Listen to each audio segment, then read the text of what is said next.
নমস্কার, সবাই কেমন আছেন? আশা করি সবাই ভালো আছেন, সুস্থ আছেন।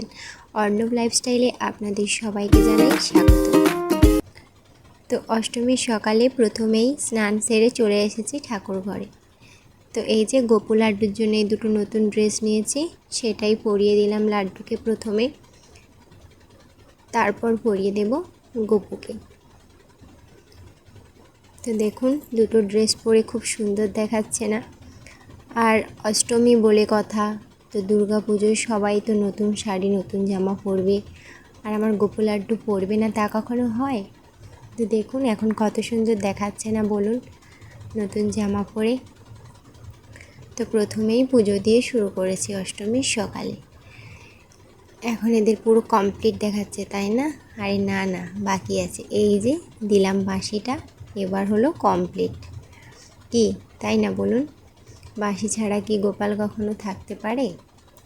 তো পুজো টুজো সেরে তারপর চলে এলাম রান্নাঘরে। রান্নার কাজটা তাড়াতাড়ি করে সেরে নিচ্ছিলাম, কারণ রান্নাটা সেরে নিয়ে আজ যেহেতু অষ্টমীর অঞ্জলি রয়েছে। তো ভাবছেন আমি অঞ্জলি দেবো? না না, আমি অঞ্জলি দেবো না, কারণ অর্ণব খুবই ছোট, তো ওকে নিয়ে দেওয়া যাবে না, ওর খাওয়ানোর টাইম হয়ে যাবে, সেই কারণে অঞ্জলি দিতে পারবো না। কিন্তু যাবো, একটু দেখে আসবো। তো রান্নাবান্না সেরে তারপরে এই যে চলে এসেছিলাম ঠাকুর মন্দিরে। তো মণ্ডপে এসে একটু ঠাকুর দর্শন করলাম, করে একটু ফটো তুললাম। তো দেখুন এটা আমাদেরই এখানেরই ঠাকুর, আমাদের গ্রামেই পুজো হয়, আমাদের গ্রামের ঠাকুর। তো তারপর চলে আসছিলাম সন্ধেবেলায়। তো সন্ধেবেলায় এখন আরতি শেষ হয়েছে, অষ্টমীর যেহেতু বড় পুজো, আরতি শেষ হয়েছে। আরতি শেষের পরে এই যে শুরু হয়েছে ধুনুচি নাচ।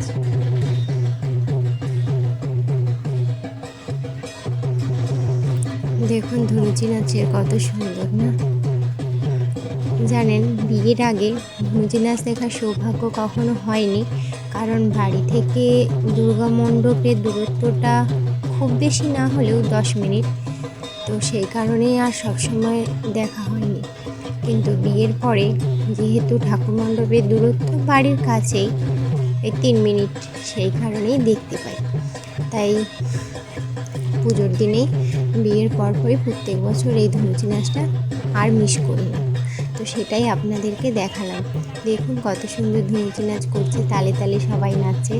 আর জানেন তো ওই যে সাইডে পুরস্কারগুলো দেখছেন, প্রাইজগুলো রয়েছে না, ওইগুলো ওনাদেরকে দেওয়া হবে। ধুনুচি নাচে যারা ফার্স্ট সেকেন্ড থার্ড হবে তাদেরকে ওইগুলো দেওয়া হবে। তাছাড়াও আরও এরপরে অন্যান্য অনুষ্ঠান রয়েছে, নৃত্য প্রতিযোগিতা হবে, আরও অনেক কিছু। সেই কারণেই ওই যে সাইডে প্রাইজগুলো দেখা যাচ্ছে ওগুলো দেওয়া হবে। আরও আছে জানেন, যে নাচে ফার্স্ট হবে না তাকে মোবাইল দেবে। আমি তো এটা শুনেই অবাক হয়ে গেছি, বলছি মোবাইল, বাবা এত বড় ফোন, আমাদের সময় তো হতো না। তারপরে এই শুনে আমার শাশুড়ি বলছিল যাও তুমি অংশগ্রহণ করো। আমি বলছিলাম না না থাক, আগে হলেও হতো, কিন্তু এখন লজ্জা করে, তাই আর ইচ্ছে করে না। আর এই যে ধুনুচি নাচের সাথে সাথে অর্ণব একটু ওর ঠাম্মির কোলে বসে নাচছিল, মজা নিচ্ছিল। তো তারপরে ধুনুচি নাচ সেরে চলে এলাম আরও একটা ঠাকুর দেখতে। তো এখানে এসে দেখছি এখানে আরতির কাজ চলছে। তারপর চলে এলাম আর একটা মণ্ডপে, তো এখানেও আরতির কাজ চলছে। তখন ধুনুচি নাচ হচ্ছিল, সবে সবে শুরু হয়েছে, তো দুজনে নাচছিল। তো এইভাবে আমরা অষ্টমী সারাটা দিন কাটালাম। তো আপনারাও কেমন কাটালেন কমেন্টে জানাবেন। সবাই ভালো থাকবেন, সুস্থ থাকবেন। দেখা হচ্ছে অন্য ভিডিওতে, আর সাবস্ক্রাইব করে পাশে থাকবেন। ধন্যবাদ।